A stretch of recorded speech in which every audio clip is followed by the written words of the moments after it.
Ferguson.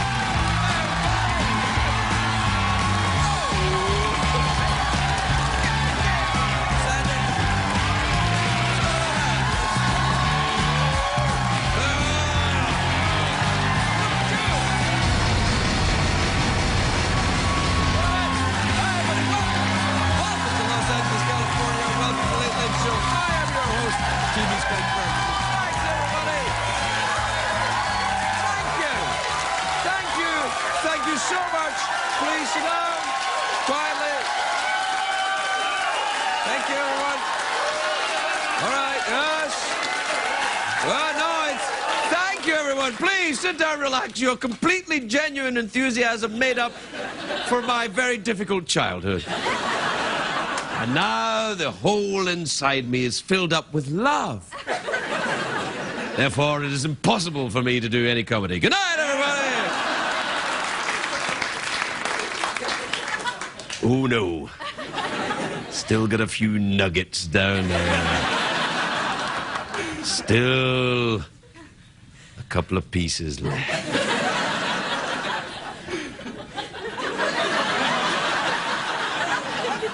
Mom, the creepy Scottish guy's doing a weird thing.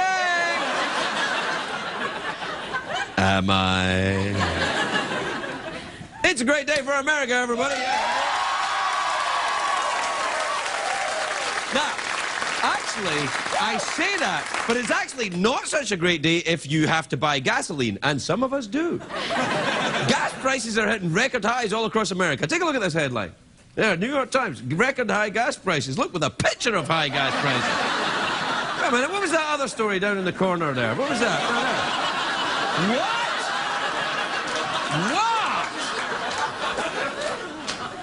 First rule of Ron Paul, do not talk about Ron Paul. The high gas prices is terrible, and it's an election year, so both sides are trying to turn it into a political issue. The Republicans are blaming Comrade Obama, and it's what they say, and the Democrats are like, no, it's that cowboy Bush, and everybody, I'm like, calm down, everybody, do what I do with the gas situation. Blame the dog.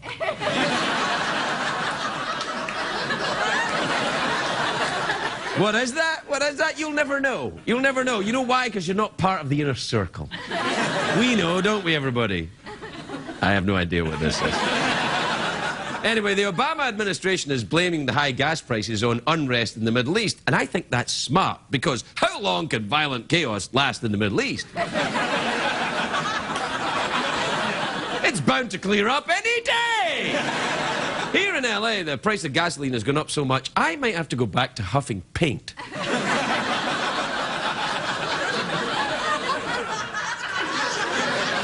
I go to the gas station every day, not to fill up the tank. I like to drizzle myself with water from the squeegees. I'm like, oh, you can see right through my white shirt. Oh. Oh, the headlights are on. Creepy thing. Now, I understand that oil is part of the American way of life. You know, driving the open road, eating apple pie, getting it on under a Snuggie. And petroleum products make that all possible. Gasoline in our cars, natural gas in our ovens, Vaseline under a... Well, never mind that. Personally, I'm always on the lookout for a more cost-effective way to commute. But I'm always looking for an excuse to rollerblade.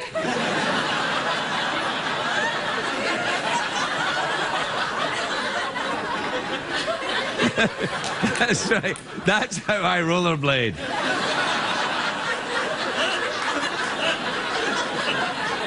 Looks pretty like rollerblading, doesn't it?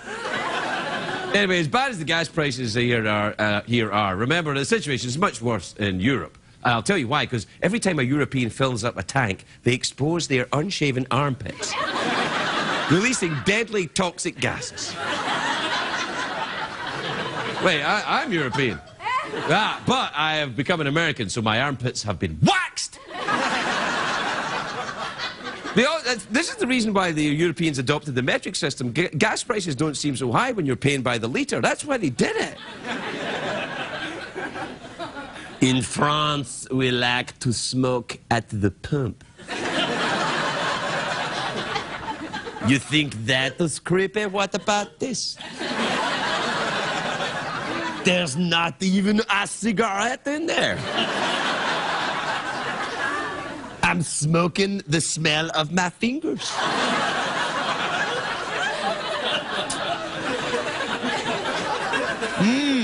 Ham. Now listen, I don't usually make sweeping historical predictions on this show. I'm still trying to live down the time I said Ellen DeGeneres is going to marry Ricky Martin. But I'm going out on a limb here. I got that one wrong. I'm going out on a limb here with my history, though. I am saying the oil age is coming to an end. Yes, it is. You see, the reality is the Earth contains only so much fossil fuel. So the solution is obvious. Oil comes from fossils. Fossils from dinosaurs. We should genetically engineer more dinosaurs. What could possibly go wrong? But it is the end of an oil age, and it always, I mean, people always deny it, but it always happens. Do you think the cavemen knew that it was going to be the end of the Stone Age? It was, though. They were like, oh no, people will always love stone. It's reliable, never end better. You can use stone. You can use it for chairs or tables or a conversation piece. Little stones. You can use little stones to balance the table, also made of stone. I'm saying it's the end of the oil age. These days, both the American and Japanese automakers produce fuel-efficient cars. They're both good, but the Japanese cars have the edge because they can link together to form a huge, badass robot. And I think we're going to be seeing more hybrids, you know, like the Prius. The Prius is known as a hybrid because it can either run on the electricity of a battery or the smugness of the owner.